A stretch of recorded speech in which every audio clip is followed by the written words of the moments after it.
माई,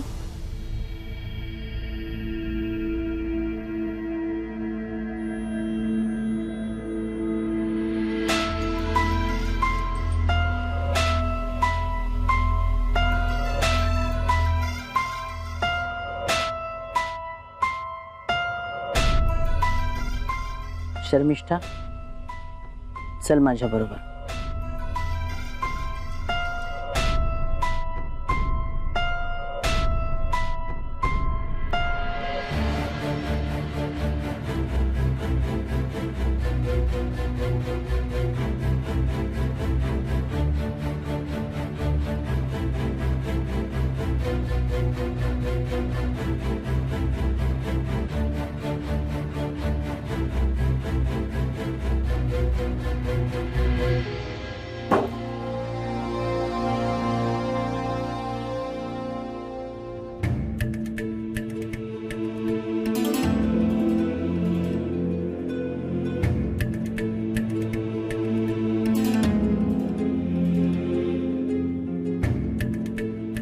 शर्मिष्ठा,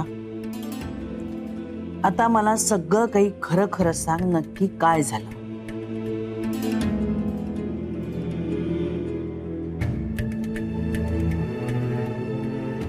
शमू,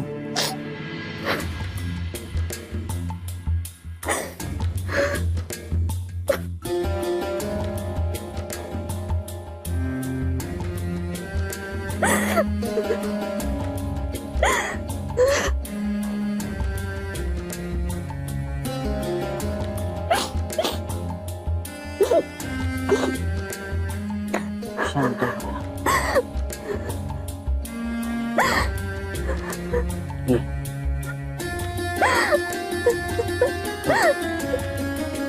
उठ उठ बाळा. उठ.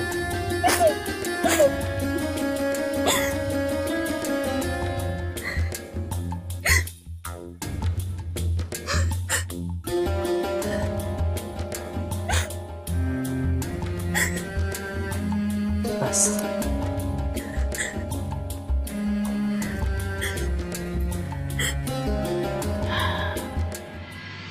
शर्मिष्ठा, हे जे काही घडलंय ना, ते खूप क्लेशदायक आहे माझ्यासाठी. या सगळ्यात एक गोष्ट तुझ्या लक्षात आली आहे का बाळा?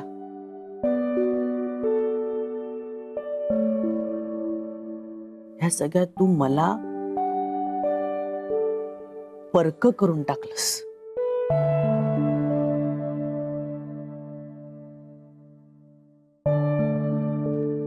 आणि जी अजूनही आपल्या घरात एकरूप झालेली नाहीये,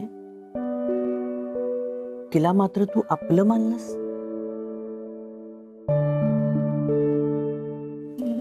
शमू, माझ्या अंगाखांद्यावर वाढलीस, तू खेळलीस.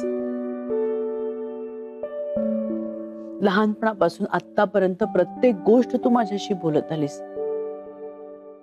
वसुधाला नाही कधी काही सांगितलंस तू, पण मला मात्र सगळं सांगत होतीस.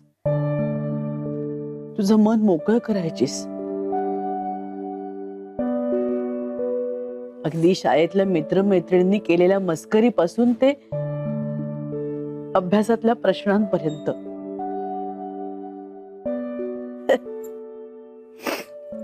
मला वेडीला काही कळो न कळो, पण तू घडाघडा बोलायचीस ग माझ्याशी.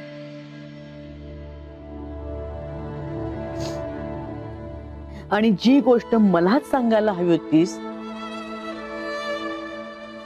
ती मात्र भलतीलाच कोणाला तरी सांगितलीस. माई इतकी परकी कधीपासून झाली ग तुला?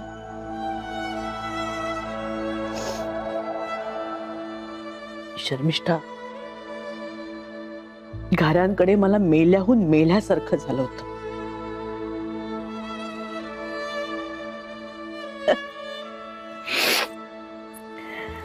घरातल्या मुलांवर आम्ही खूप चांगले संस्कार केले, त्या भ्रमात होतो आम्ही.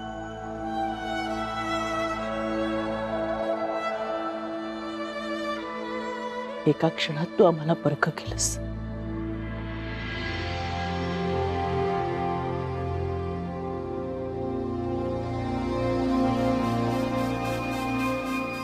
माई शर्मिष्ठाला घेऊन आत का गेलेत ना मला काही अंदाज येत नाहीये. हे म्हणजे कसं आहे ना, चोर सोडून संन्याशाला सुळी देण्यासारखं आहे. पुढे ग वसुधा, किती बोलशील? आणि तुझी एवढी का खात्री आहे की अमृताचा याच्यात हात आहे म्हणून? वा, अरे वा. येता जाता जे काही हल्ली मला बोलतेस ना तू, मी तुझी थोरली जाऊ आहे.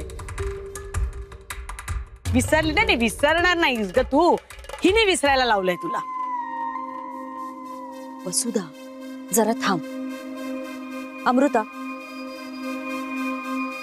सांग बरं तू हिला की तुझा याच्याशी काहीही संबंध नाहीये म्हणून.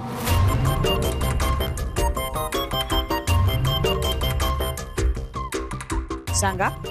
हा हा हा. अमृता,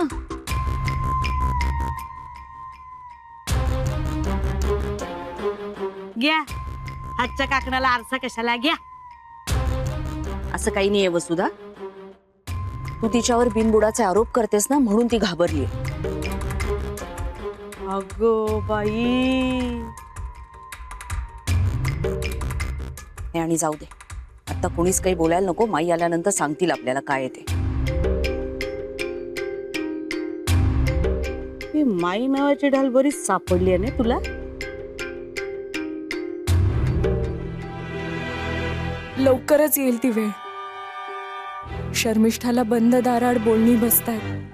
काय होणार काय माहिती. मान्य आहे ती तुझ्या बरोबरीची आहे, म्हणून तुझं मन मोकळं केलं असशील तू. पण ती ह्या घरची सून आहे ना, मग तिचं कर्तव्य नव्हतं आम्हाला कुणाला सांगायचं? आम्हाला विश्वासात घ्यायला नको होती तिनं? अमृताने आम्हाला कुणालाही न सांगता सवरता सरळ ती घरांकडे निघून गेली तुझं लग्न मोडायला. कुठल्या नात्यानं, कुठल्या अधिकारानं? आमची सून ह्या नात्यानं ना, आमची सून या अधिकारानं ना. मग हे सगळं करत असताना तिला ह्याचं भान होतं का की घाडग्यांच्या आबरूचे धिंडवडे काढतोय आपण?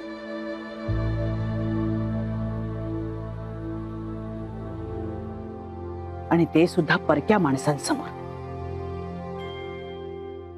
आणि तुला तरी लग्न का मोडायचंय? तर तुला पुढे शिकायचंय. शर्मिष्ठा, हसावं किरडावं हेच मला कळेनासं झालंय. अगं, आपल्या घरात कधी कुणाला शिक्षणासाठी मनाई केली आहे का आपण? आणि अगं, घरांकडची मंडळी खूप समजूतदार दिसली मला. लग्न झाल्यानंतर त्यांनी तुला शिकू दिलं असतं ह्याची मला आणि अण्णांना खात्री आहे.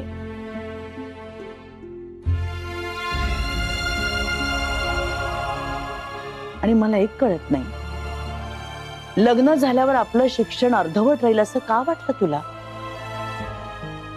ते नंतरही झालंच असतं ना. आम्ही सांगितलं असतं त्यांना बाळा. आणि सगळ्या गोष्टी वेळच्या वेळी झालेल्या बरोबर असतात. लग्नही वेळच्या वेळीच व्हायला पाहिजे.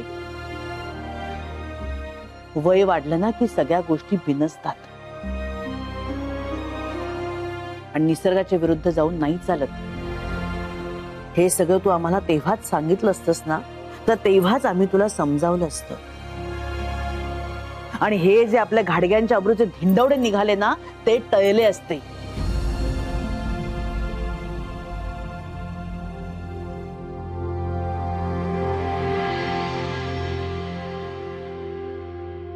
आई, आई खरंच ग, खूप घाबरले होते मी. ते अमृताचं झालं तेच माझं नको व्हायला.